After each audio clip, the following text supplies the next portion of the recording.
Pesawat dari Armada Laut Hitam Rusia telah menghancurkan 4 kapal militer yang membawa kelompok pendarat Ukraina yang berjumlah hingga 50 orang di perairan Laut Hitam.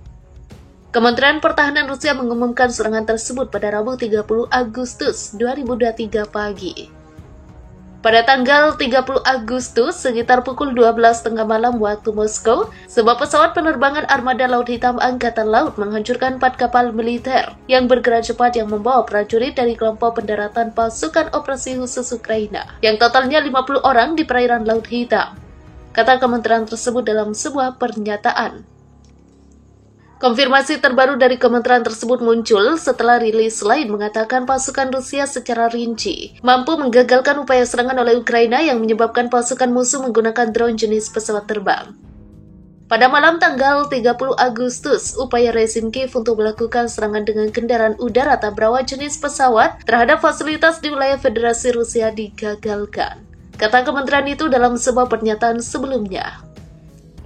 Kementerian itu menambahkan bahwa 3 drone ditembak jatuh di wilayah Bryansk dan 1 di wilayah Oryol.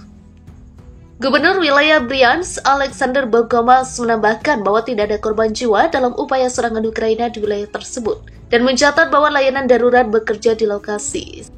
Selain itu, militer Rusia juga menggagalkan upaya serangan terhadap fasilitas di wilayah Kaluga setelah sebuah drone Ukraina ditembak jatuh. Serangan balik Ukraina terhadap pasukan Rusia semakin menjadi-jadi. Yang terbaru berhasil merebut kembali wilayah Robotine di Zaporizhia. Moskow pun didesak untuk meluncurkan serangan nuklir. Desakan ini disuarakan Andrei Gurylyov, seorang anggota parlemen atau Duma yang juga mantan komandan militer Rusia. Berbicara di stasiun televisi pemerintah, Gurylyov merespon jatuhnya wilayah Robotine ke tangan pasukan Kiev.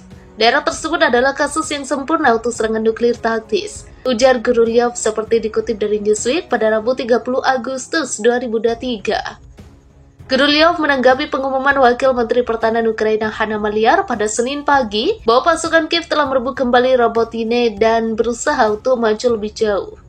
Kiev sedang melakukan serangan balik selama 3 bulan untuk merebut kembali wilayah yang diduduki oleh Rusia sejak Februari 2022.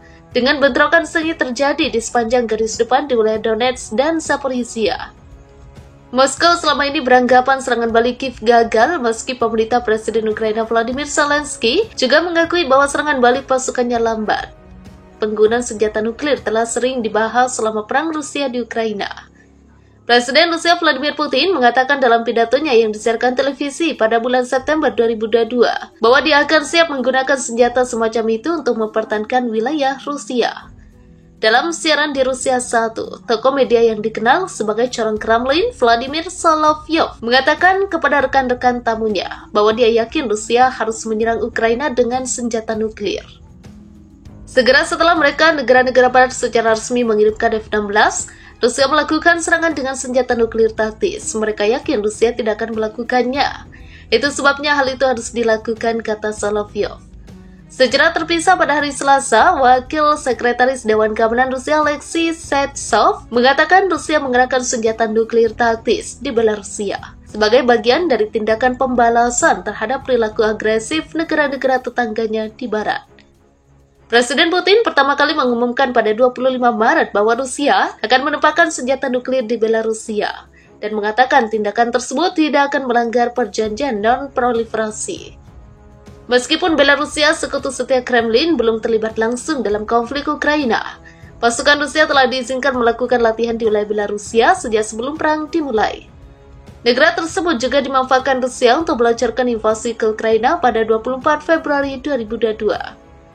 Kementerian Luar Negeri Rusia juga menguraikan pada hari Selasa mengenai kondisi apa yang akan mereka lakukan untuk melanjutkan uji coba senjata nuklir, dan mengatakan bahwa mereka akan melakukannya jika Amerika Serikat melakukannya terlebih dahulu.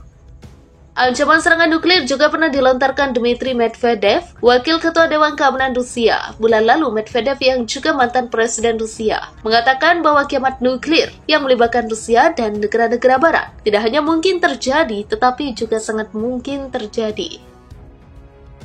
Perang semakin memanas dengan Rusia justru tak membuat tentara Ukraina semakin solid. Sebaliknya, pasukan Ukraina justru terlibat bentrok satu sama lain hingga saling menembak tewas. Kondisi itu terjadi di Kupian saat komandan Ukraina menembak tewas tentaranya sendiri. Hal itu disampaikan oleh seorang sumber yang tak disebutkan namanya, yang membocorkan rahasia itu kepada media Sputnik. Dikatakannya seorang pemimpin pasukan Ukraina telah menembak mati salah satu tentaranya di dekat Kupiansk.